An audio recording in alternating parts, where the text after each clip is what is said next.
Je puis vous assurer donc que le gouvernement continuera d'œuvrer inlassablement pour la promotion et la protection des droits de l'homme, ainsi que le respect du droit international humanitaire sur notre territoire.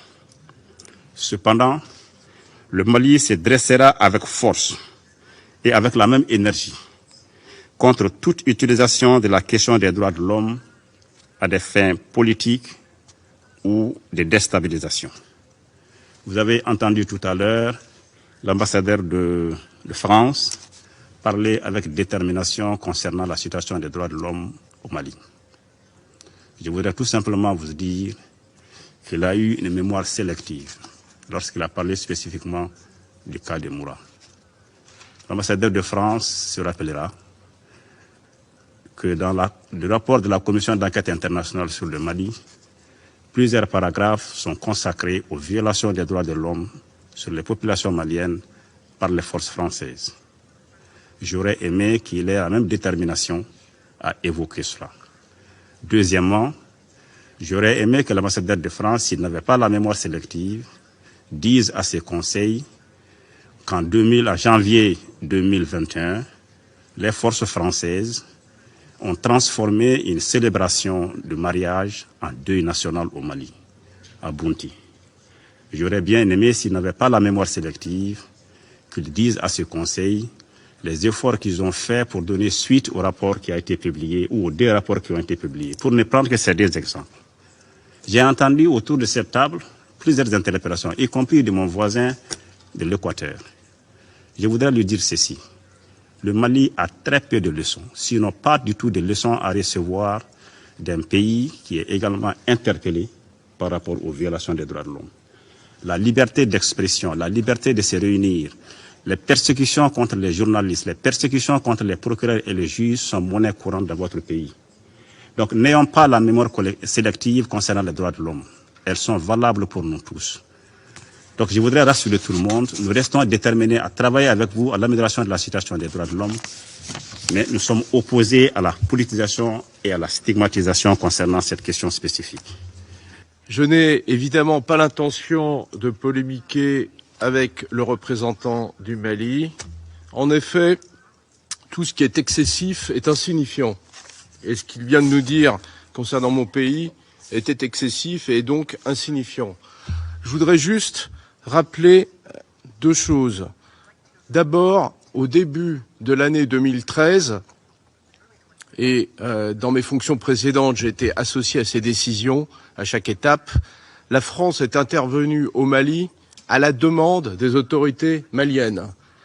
Au début de 2013, le Mali faisait face à une offensive d'Al-Qaïda au Mali, dont les forces progressaient vers la capitale et auraient pris le contrôle intégral du Mali à quelques jours près, à 24 heures ou 48 heures près. Au début de 2013, qu'on le veuille ou non, c'est l'armée française qui a sauvé l'indépendance du Mali, qui sinon serait tombée aux mains d'un groupe terroriste Al-Qaïda au Maghreb islamique et ses autres partenaires. Première chose. Deuxième chose, depuis le début 2013, ce sont 50 soldats français qui sont tombés au Mali pour la défense de l'intégrité, de la souveraineté et de la paix au Mali. Pour rien d'autre. C'est ce qui s'est passé.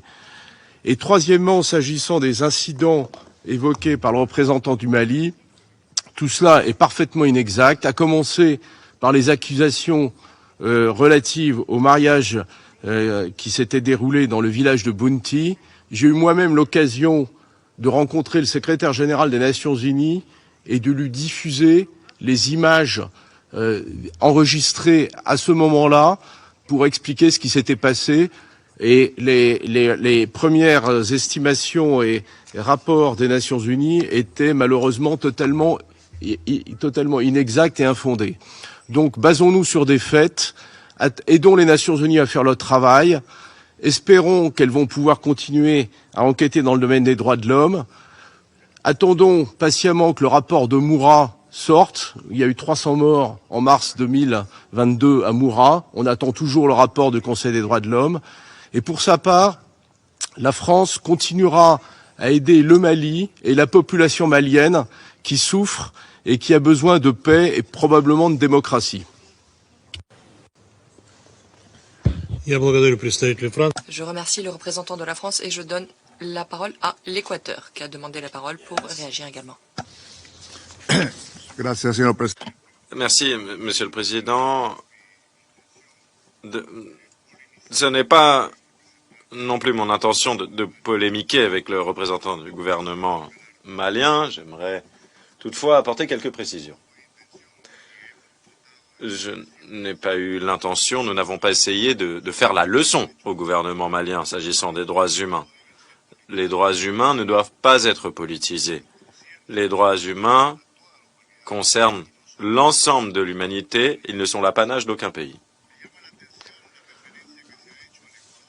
On a fait mention de l'Équateur, cela m'a surpris parce que l'Équateur vit dans un régime de démocratie, aucun journaliste n'a été poursuivi, ce n'a pas été le cas non plus de procureur ou de juge. Peut-être que le gouvernement du Mali n'est pas au courant du fait que le mandat du gouvernement de M. Correa s'est terminé il y a 4 ans.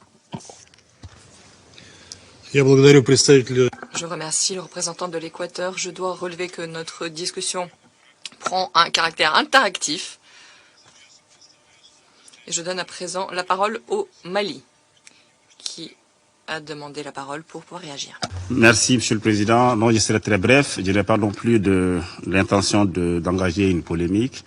Je voudrais tout simplement dire que la situation des droits de l'homme au Mali est une source de préoccupation majeure pour le gouvernement. Nous travaillons à son amélioration.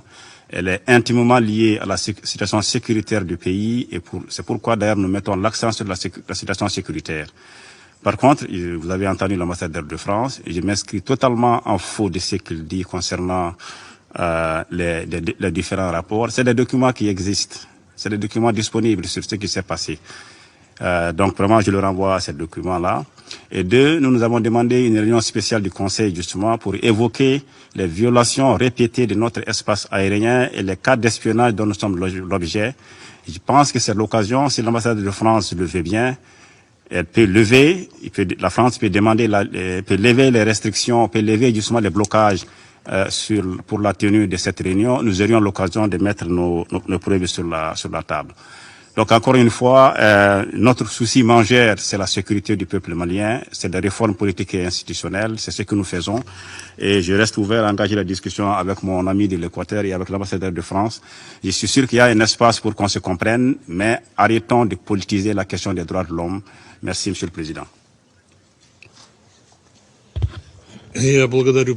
Je remercie le représentant du Mali. Je n'ai plus d'intervenants sur ma liste. J'invite les membres du Conseil à se rendre en consultation officieuse pour poursuivre la discussion de cette question. Je lève la séance.